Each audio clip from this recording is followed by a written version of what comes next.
For many of you, home coffee roasting is a hobby, but for some of you, you have an interest in taking it to the next level. Well, today I have a special guest on the Virtual Coffee Lab. His name is Trevor Graham, and he is with Sabbath Coffee Roasters. He was a home roaster and still is, and has gone pro. And I'd like to have you hear that story and introduce you to Trevor. So stick around.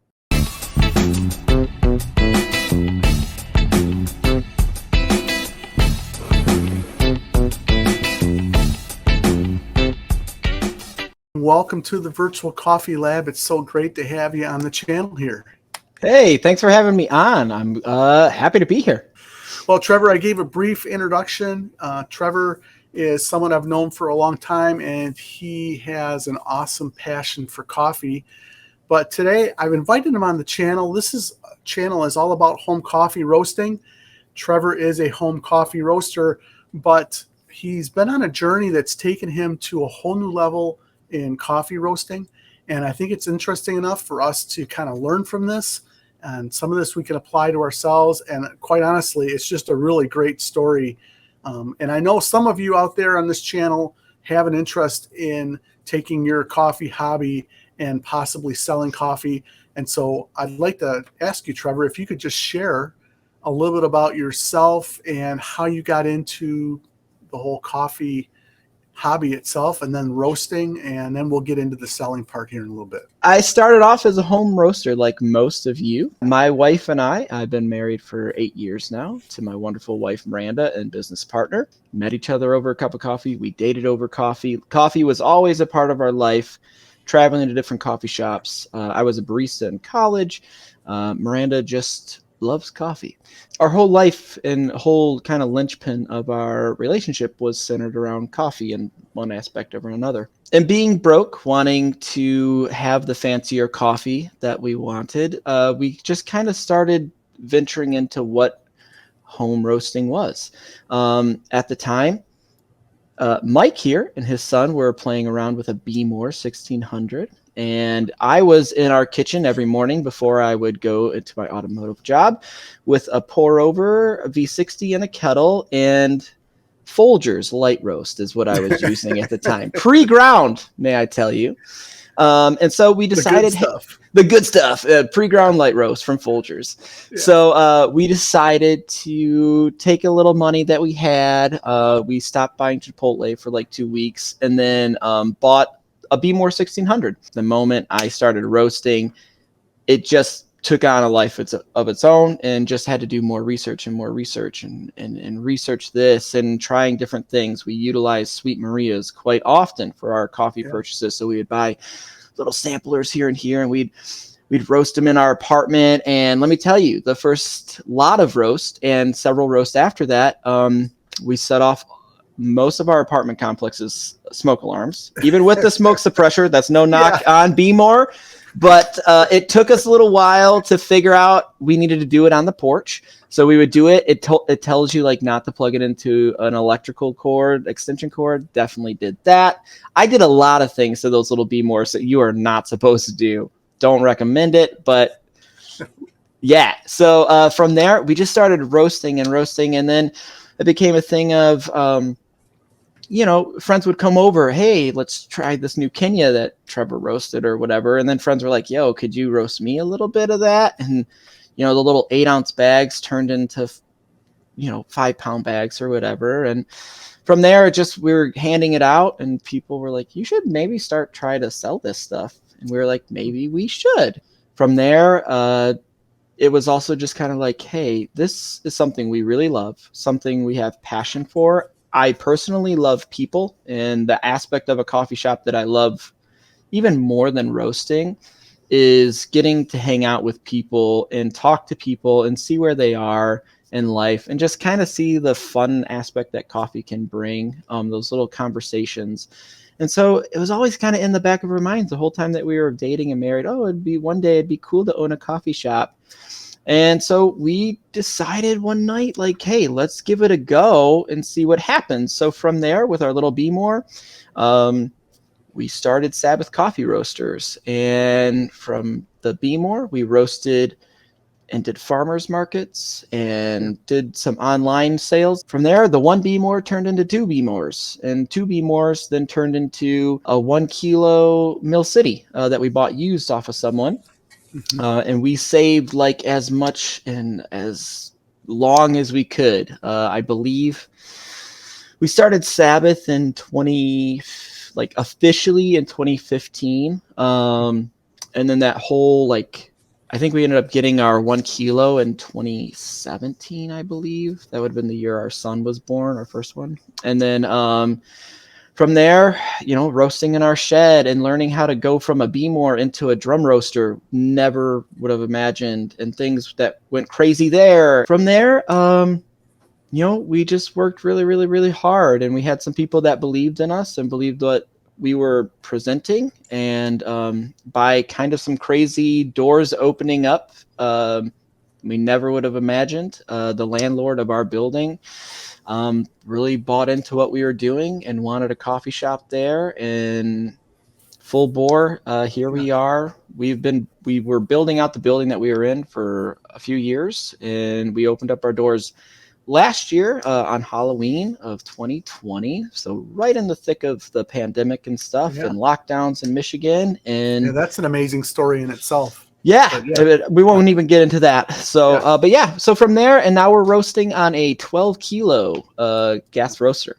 So, all right. Well, I want to talk about that, and I want to talk about the transition from the Behmor into a drum roaster, because I think that there's a lot of people that are going to be interested in hearing what that was like. But I want to share some pictures, if that's okay, just to let people kind of visualize. This is what we've got going on with Trevor and Miranda right now. I mean, they have a brick and mortar store.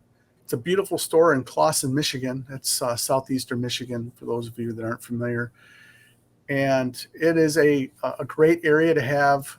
It was an area that needed a really good cafe, wouldn't you say? Yeah, for sure. Surrounded Clawson, for those of you who don't know, it's kind of surrounded by on top of it is kind of more of like a pathway to industrialism for Michigan, and then below it is more urbanized, like a bigger kind of medium-sized cities that have good walking, coffee everywhere. But this spot was really devoid of kind of roasters, and we were pretty fortunate enough to kind of fill that void, and people kind of like us.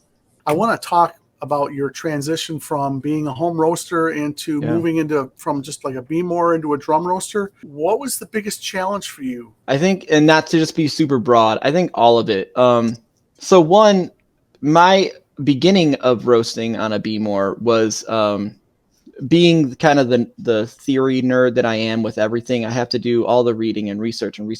So everything I was reading, the Scott Rouse, all these guys, the people that we look up to in the roasters community, the papers, the white papers that I was reading, it was like, hey, first crack at 8 minutes or, X amount of minutes. And here I am with a Behmor, and I'm like, 8 minutes. And I'm like shutting it off. And for like months, my roasts were extremely underdeveloped and never even reaching first crack. So trying to decipher what was actually going on, and then reading enough on forums, figuring out like, okay, well, with the Behmor, we need to do this unless you hot rod it, and then you can do this. And so like that was a challenge of its own. And then pushing that into a drum roaster was also, okay, well, now I have this drum roaster. I can apply all the things that I had read and all these graphs that I've seen people hitting first crack. I have to hit first crack at this time. And what that did was actually I ruined so much coffee. And one day I hope to apologize to every producer that I ruined their coffee, because it was just like the challenge was I read all these things. I've watched all these videos. Now I should be able to roast. And when I get to the roaster and I'm roasting and I'm doing these things they say to do, something's not right. I'm not hitting first crack, or the first crack is late, and now my coffee's terrible. So I almost had to throw out everything I had read and almost deconstruct, if you will, everything I knew about coffee, and then start rebuilding it how my machine was working, how I wanted the coffee to taste. And I think that was kind of the biggest thing. And also, my coffee is not just being sipped on by me. So trying to figure out what everyone else would like, and not just Trevor. Because if Right. Trevor had his way, every coffee he would have would be a fruit bomb and an acid bomb that just like sparkled your face off. And not everybody wants that. So that was kind of the first challenge of trying to figure out like how to remove everything I knew and then kind of start over from scratch and being okay with ruining some coffee to better yourself. All right, let me just interrupt briefly with my conversation here with Trevor. Thank you for joining me today and watching this video. If you like this video, hit the like button, subscribe to this channel. That really helps me out a lot. Hit that alert bell and you'll be notified with new videos. And you guys, this is a different video than I normally do. I wanted to do this video because some of you have an interest in starting to sell coffee, and I wanted you to see a little bit of what that transition from a home roaster to somebody who is selling their coffee professionally, what that looks like. So I hope you appreciate that and I hope this has been a beneficial video for you. Let's get back to the conversation with Trevor. So Trevor, were you ever able to figure out how to roast really good coffee on the Behmor? I think so. I mean, people liked it. You sold a lot of it. I sold a lot of it. I think the one thing that came to, and I maxed out the Behmor. So we were actually doing, I think, 14.5 because it would yield like the 12 ounces because we did 12-ounce bags, which that was my first mistake. Just go ahead and start off doing 8-ounce bags because it's a lot of work on a Behmor, and I just jumped the gun on it. So we did 14.5 ounces on a Behmor. I always ran it in manual mode. I would preheat the sucker for a really long time and get it super hot. Longer than you were supposed to. Longer than you were supposed to. I wrapped the whole thing on the inside and the door with tin foil, with aluminum, so it could radiate even more. And then, so I'd hot drop it. So like emulating a drum roaster. I don't know. It probably did absolutely nothing. Okay. So I would just cook this thing really, really hot. I would have oven mitts on. I'd have the coffee loaded in the drum. I'd sling the door open, drop the thing in as fast as I could, slam the door shut, manually back up to 100%. And I would just run that thing at most of the time, like the fastest drum speed I could have, the hottest I could get. And then right about like what I would hope to be my 30 seconds before first crack, I would drop the heat on it pretty low. So I was just like hitting it as hard as I could, as long as I could. And then right before first crack, dropping it so I could maybe coast through and not go into, something wild. So I can tell you there was probably some pretty underdeveloped roasts that were handed out to people, but they really, really liked it. So yeah. Even the marginal roasts that a home roaster or even a professional shop would do is going to be better than anything anybody else is going to be tasting out of a store. For sure. So you went from buying from like a Sweet Maria's. Eventually you had enough volume where you were buying 50-pound bags from Coffee Shrub or... Coffee Shrub or La Bodega. Royal Coffee does some really good things for small people. And even Olam Coffee, if you have a little extra capital, you can buy like one actual bag from them, like a full like 60-kilo bag. And at least you used to be. And they would have like pretty good shipping prices to just have 1 60-kilo dropped off at your house. So, hey, Trevor, there are people on this channel that, they want to know how long, their 6 pounds that they ordered is going to last, right? So 60 kilos. Listen, okay. Well, you gotta, that's okay. I just got home from work. Okay, guys. Yeah. And by the way, Trevor and I are recording this at like, what time is it? It's 20 minutes till 10 at night. So he's working long hours and I really do appreciate your time. No problem. So Trevor, tell us a little more about the transition then to a drum roaster and when you really started to produce some really good coffee. So once we got the 1 kilo, I think the roast got progressively better as I went on with drum roasting. So I would say 3 months into having my drum roaster, I would roast probably twice a week based on orders. What we would do is we would roast, I would pack, and then I would actually drop it off like an old school milkman. So there was a lot of labor and knowing that it was just trying to spread the word. But about 3 months into it, I started realizing that I was rushing everything. I was rushing to meet an 8-minute time that was an arbitrary time. All these things that I had read was, if you're not first crack before 8 minutes, if you're not first crack before this, if your first crack temp is here or here, or if your curve doesn't look like this, then your coffee is bad. That's a failure coffee, and it's not specialty, or it's not a light roast. And I kept tasting these coffees that by all theory was supposed to be like, it was in this time, it was in here, everything I was reading. And I was like, this is not what I want it to be. This is not what I wanted to be.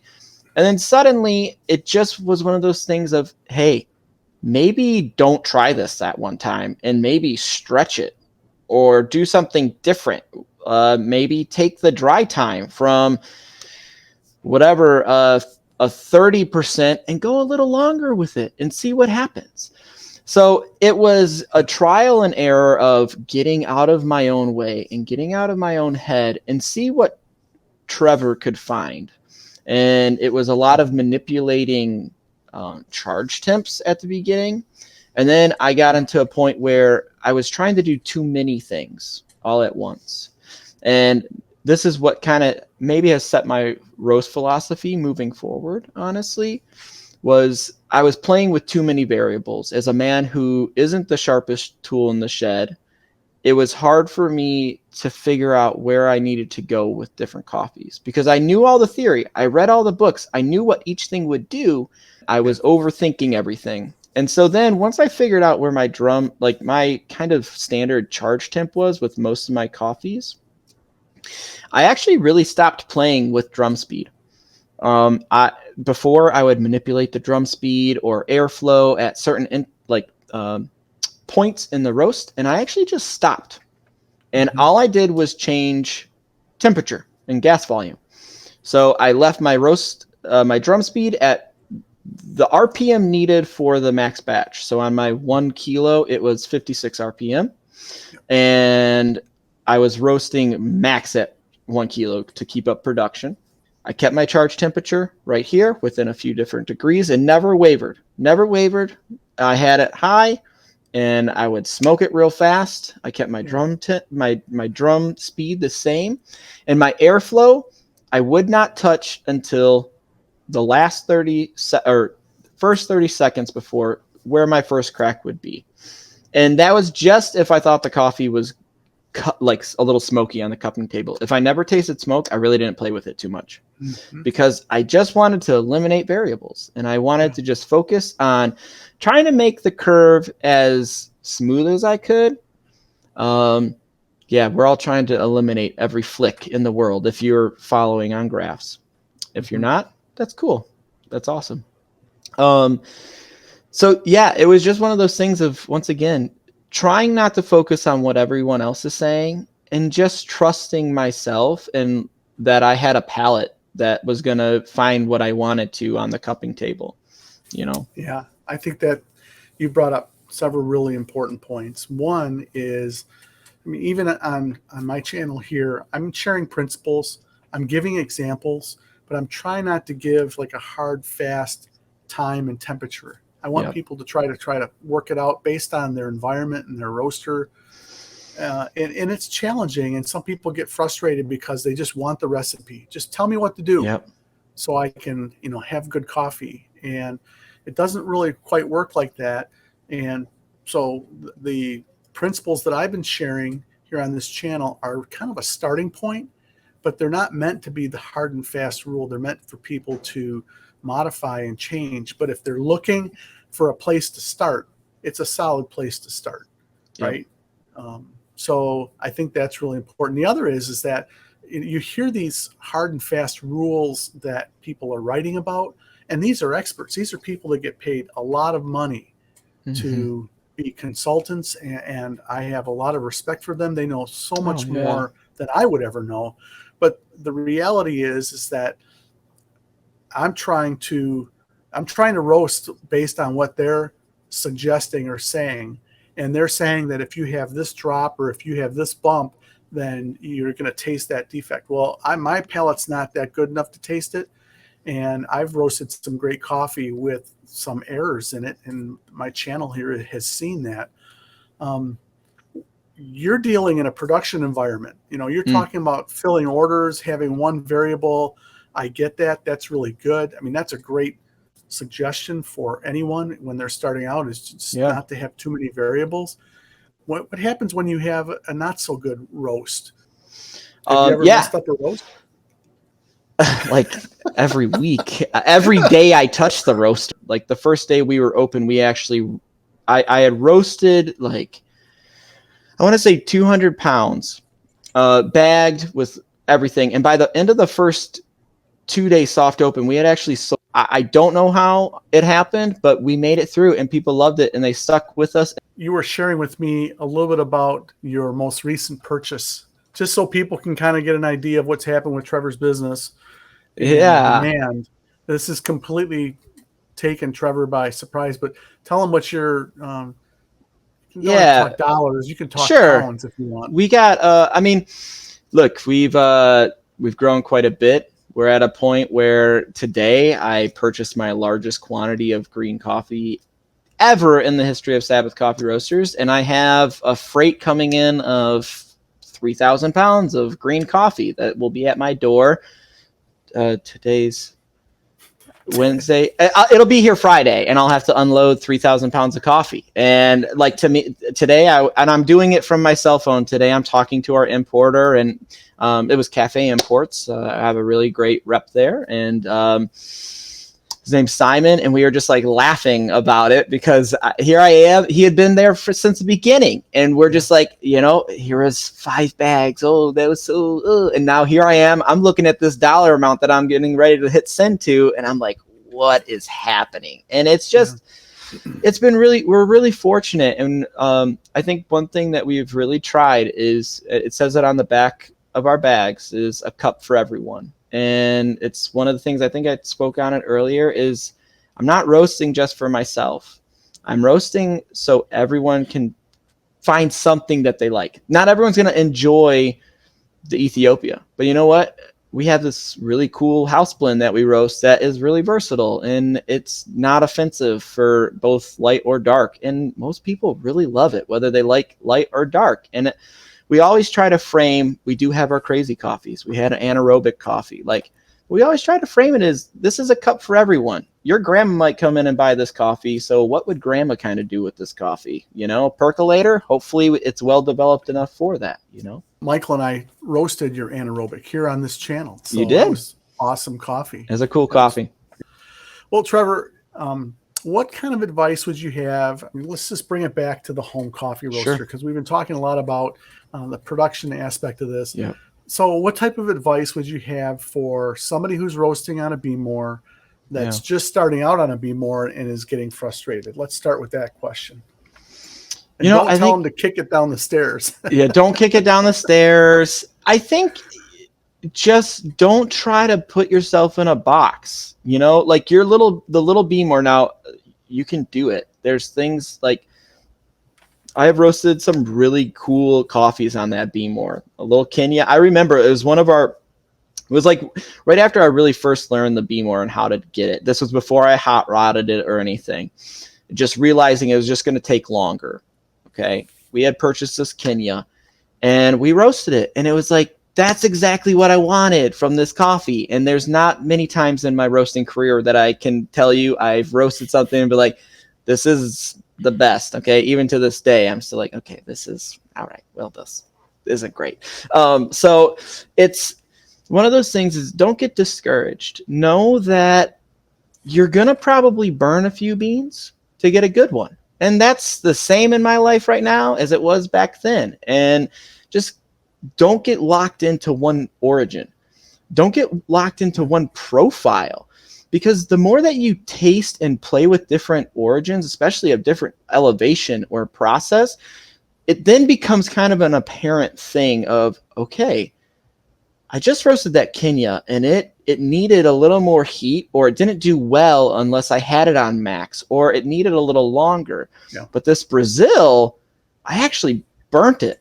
if I did the same thing to the Kenya. So you start kind of putting the pieces together as you're doing it yourself, and don't get so locked in of I only like natural Ethiopia process, that's what I will drink. No, go out and buy a Brazil and go buy a Mexico and play with it and see how it roasts different, and you'll probably surprise yourself, and you might end up find like a new favorite origin.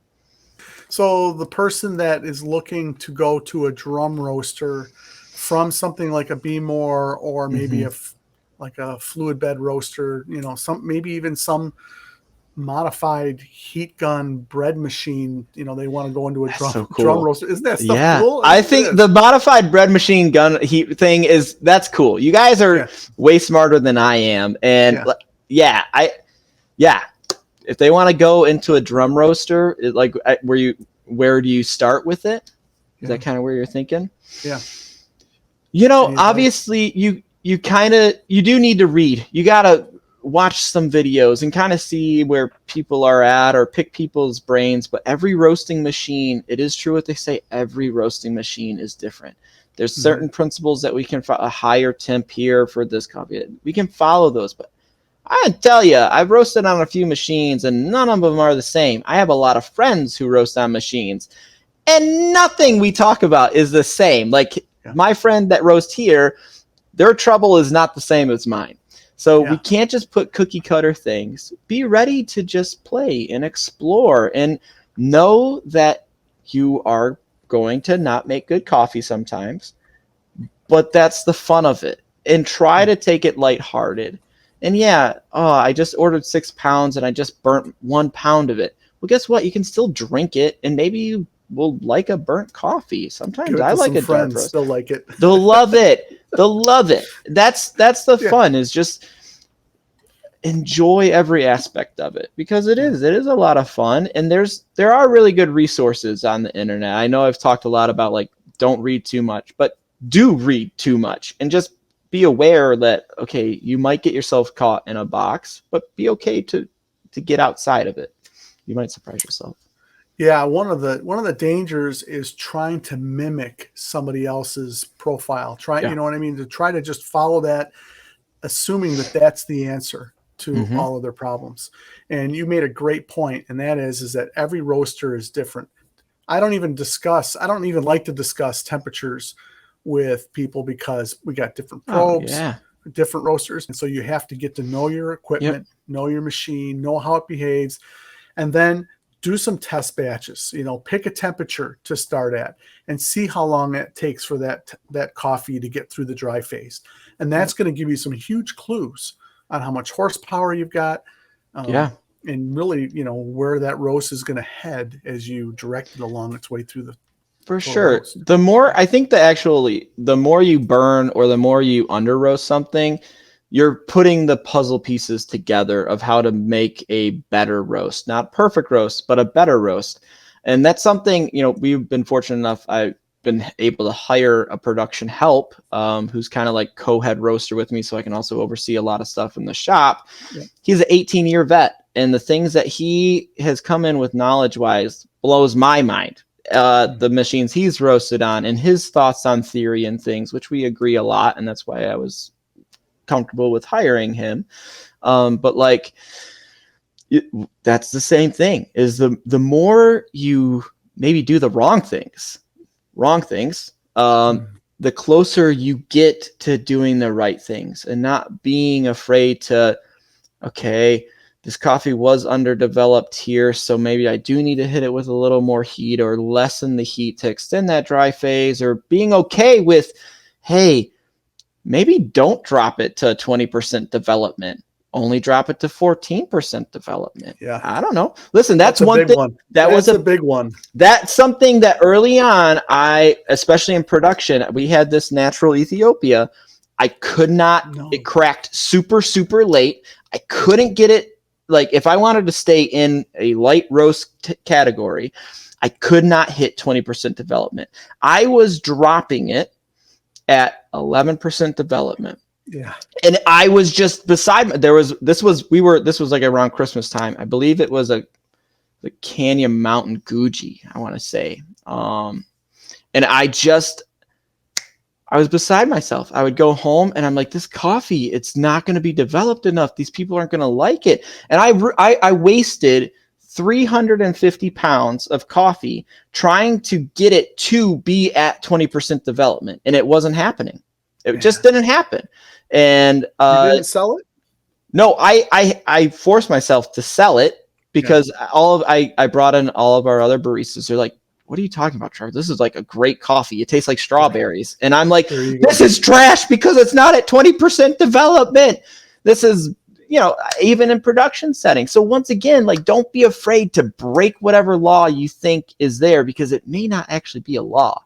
Maybe that coffee needs that. Maybe that coffee doesn't want to go to 20% development if you are trying to retain a light roast mentality. Michael and I, we've been experiencing that with dry processed coffees. With some coffees, it just seems like you can't follow this 20% rule, and you end up dropping it at 16, 17%. But I had a roast about a month ago that was 11%, and I thought, how can this be? And it was delicious. And the thing is that, the development, we break this roast into these phases, and we call the third phase development phase. But that coffee's developing in that middle phase, even though we call it a browning phase or the phase that has the Maillard reactions in it. Mm-hmm. That coffee's developing, and if those temperatures aren't too hot, your heat is going to penetrate through that bean, and you might not need 20%. You might get a good even roast at 13 or 14% all day long with some of those coffees. Well, Trevor, congratulations. That's awesome. Your cafe is doing wonderful, getting some great press. I mean, that was on the news. It was kind of a big deal around here. Yeah, we just won our Detroit Best Coffee Shop of 2021, which is kind of like it's a big eating magazine and fan voted. So the people voted and they chose us, and we are very honored and blown away that even happened. You have a wonderful selection of coffees. If you guys have time, check out Trevor's website at sabbathcoffeeroasters.com. Is that correct? It is. URL? It is. We have all the social medias as well, Facebook and Instagram, and a TikTok as well if you are a Zoomer. Yep, and I'll put the link in the description to Trevor's website. And Trevor, thank you so much for giving us the time to talk. Thank you. We'll see you at the cafe sometime. All right, thank you. Have a great one. All right. Well, I hope you guys found that time with Trevor at Sabbath Coffee Roasters interesting, going from a home roaster to somebody that is buying 3,000 pounds of coffee at a time. That's quite amazing. I hope you appreciated this video and it was useful for you.